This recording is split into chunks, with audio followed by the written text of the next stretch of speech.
Hey folks, welcome back to my woodworking studio. In this video I'm going to put together a new printer stand. You can see I need to replace the one I've got.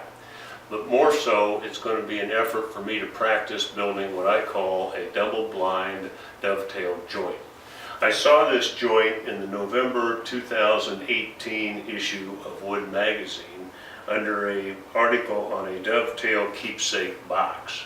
I'm going to spend most of the video working on that joint. Although the article in the magazine has a descriptive portion on how to do this joint, I always think it's better to have a video. So with that, let's get to the shop and give this a try.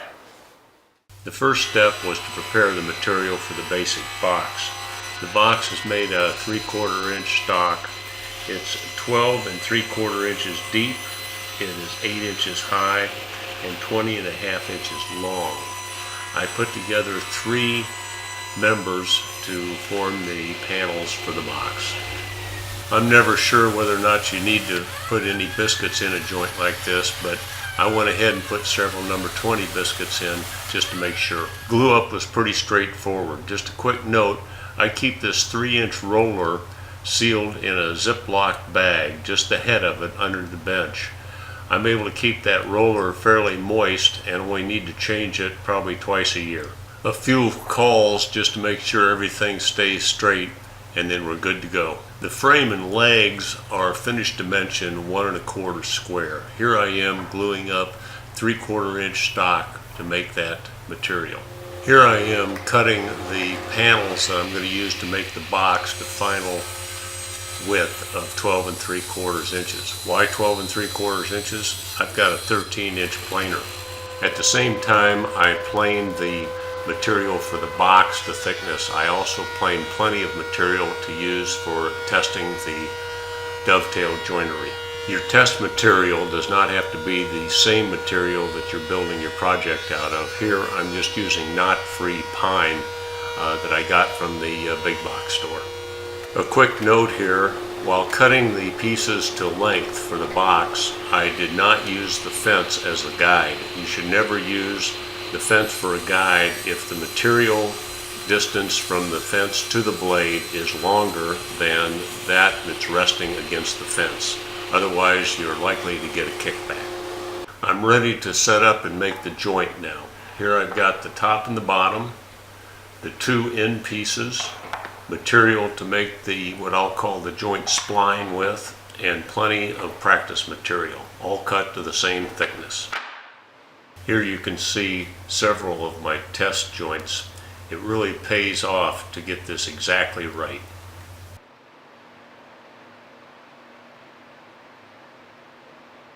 Once I've got the depth of the router bit established so that I've got a good tight fit, I can now go back to the dovetail jig and set the spacing of the fingers. I'm using a Lee D1258R 24-inch dovetail jig.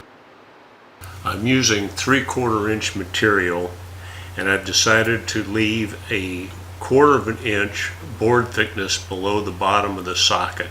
That leaves a socket of 1/2 inch, and thus from the chart a router bit number 112-8, which is a 12-degree dovetail bit.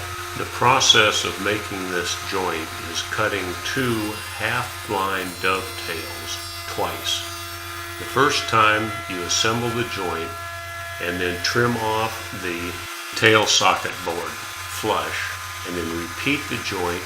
The second time you make the cut, you use the tail board that you assembled the socket board to and cut flush as the pin board, and use the other section of the box as your tail stock. Look at it this way. When building a drawer with a half-blind dovetail joint between the side and the front face of the drawer, after you've made that cut and assembled the front to the side, cut the front off flush to the inside face of the sideboard, and then use your sideboard as the front in cutting a second half-blind dovetail.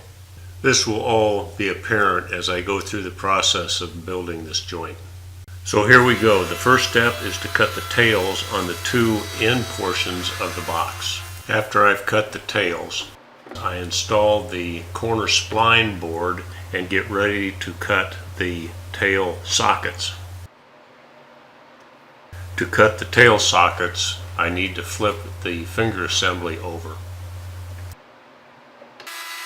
After securing the finger assembly, I'm cutting the tail sockets. The finger assembly placement is not that critical. How far the tail socket extends into the corner spline need only be close, as I will have ample time to clean up any amount that is proud. Note that I leave the tail board in place but lowered out of the way. This is a guide that helps me determine for sure where to be cutting the sockets. After cutting the tail sockets in the corner spline board, I take it to the table saw and cut those sockets off. I can now use this board back at the dovetail jig to cut another set of tail sockets. After I have the tails cut on the end sections and the accompanying socket board sections, it's a matter of just gluing these together.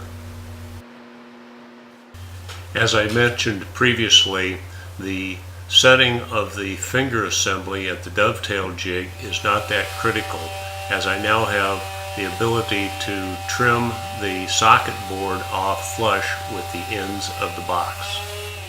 After flushing what is the outside face of the end board, I now take this over to the table saw and trim off the extrusion on the inside face. I leave this a little bit proud and then go back and sand some more.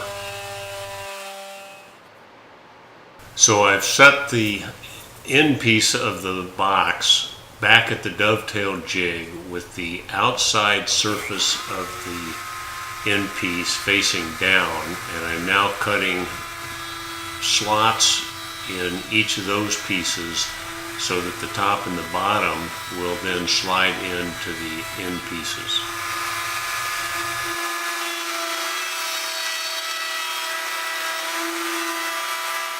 Here's my first dry fit-up test.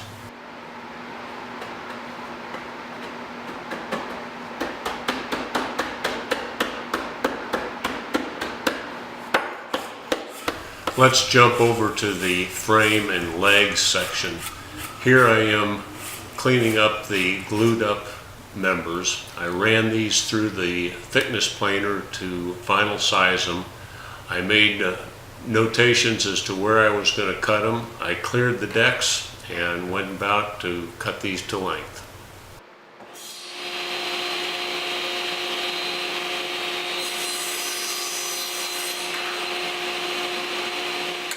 After I got the pieces all cut to length, I went and cut the mortises. The frame is held together with loose tenons. Here I am racking up all the short pieces on end and cutting the mortises on the ends all at once. I used a 1/4 inch router bit and cut about 1/4 inch deep on each pass.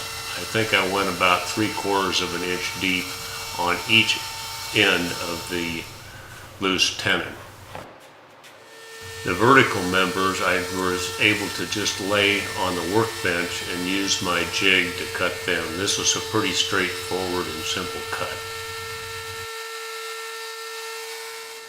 The bottom shelf was held in with a long tenon, which required me to cut a mortise along the horizontal members. Again, I racked the pieces up on the workbench to give myself full support on the full length cut. I cut these at 1/4 inch deep each pass.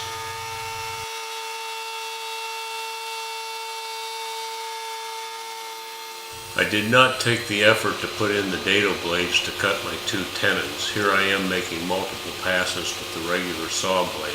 You can see I checked the tenon thickness before I went ahead and finished. With the fence unmoved, I raised the blade and cut the shoulders for the tenons. Then it's just a matter of trimming off the waist. I did a quick fitness check to make sure the tenons fit snugly. Now it's on to make the loose tenons. I keep some maple stock that I planed down to 1/4 inch to match my router bits. It's then just a matter of cutting them to length at the table saw and then over to the bandsaw to cut them to width. Here's the box, dry fitted. I need to make a back for it, and I'm selecting the material for that now. The back is 1/4 inch thick. It will set in a rabbet 1/4 inch wide, 3/8 of an inch deep, and inset 1/4 of an inch. Here you can see me setting up the router table and making those cuts. With the rabbets cut and the back assembled, I'm back to the planer, sneaking up on the desired thickness. Prior to sanding and assembly, I cut a decorative top on the vertical pieces. Glue up of the frame was in 2 parts. I put the 2 ends together and let them dry, cleaned them up a little bit, and then I put the 2 ends together with the shelf and the cross members. Prior to assembly, I countersunk and drilled the top members for attaching the box. Gluing up the box itself was pretty straightforward. Here you can see me assembling it now. I sanded and finished the printer stand in 2 pieces. Here I am finishing the box. The blue tape is where I'll apply some glue when I assemble the frame to the box itself. And finally, I glue and screw the box to the frame, and there you go, one finished printer stand.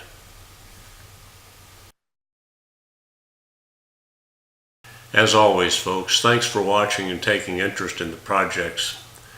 You can follow me on Instagram. I post more often there than I do with the YouTube. I hope to follow this video up shortly with a video using the same joint in building a tongue drum. Don't forget to subscribe, and thanks a lot. Happy woodworking!